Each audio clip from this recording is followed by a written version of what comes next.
Good evening, ladies and gentlemen. Today, I come in representation of the state of Bangladesh to talk about a very serious problem that the global area of Southeast Asia and the oceanic states are facing today. Climate migration is a critical problem that is starting to catch the attention of many states and that nowadays affects millions of people, especially in Bangladesh. Due to the increasing temperatures of the world caused by the climate change crisis, millions of Bangladesh citizens have been forced to flee their homes near the coast areas of the state and migrate to the north part of the state. This has caused a massive concentration of populations in cities like Dhaka, where the upper population has started to affect the air pollution, as well as the pollution in water reserves, soil wellness, and general environmental balance of the area. Natural disasters caused by climate change, like the rise of sea levels, are threatening the lives and well being of millions.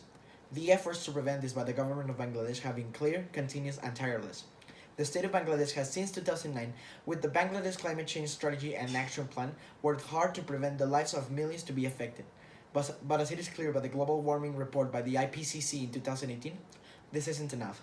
It is clear now that the entire world community must come together to solve this crisis. Not only is our children and grandchildren's future in danger, millions of people's lives are in an alarming state of danger, and it is estimated by research that by 2050, 200 million people around the world will be affected by this migration crisis, most of which will come from developing states like Bangladesh. With this in mind, the state of Bangladesh would like to propose two actions to solve this crisis. First, the state of Bangladesh proposes to change an article in the first article of the UN Convention relating to the status of refugee. In this article, the status of refugee cannot be obtained if a person is escaping due to climate change situations. Thus, we propose to add the status of refugee for the people whose lives and well-being is being threatened due to climate change. Second, we would like to invite the governments of the world states, as well as the private and public industries and organizations and the general public of the world, to begin with the action. The message is clear, and the solutions already exist, and the time is now.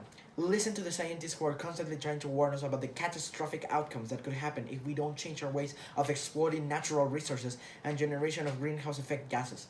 This can be done by applying taxes on fossil fuel sales, as well as applying fees to companies and individuals who cause harm to the environment, reducing our use of one-use plastics, and reduce our use of individual ways of transportation, invest in greener and more eco-friendly public transportation systems, introduce ecological sustainability classes for both public and private school systems, teach our children about how to respect, take care, and protect our planet.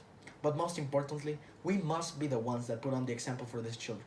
We must hold each state organization and individual accountable for the sake of our planet's future. It's understandable that these suggestions are somewhat extreme, but under the pressure and circumstances that the world faces today, and due to the prediction for the near future, our actions must be extreme and drastic. The time is running out. We must do it for our future generations. If we don't act now, how will we ever be able to look at our children and grandchildren in the eye and tell them, we failed you? It's now or never, and it's for them. Thank you very much.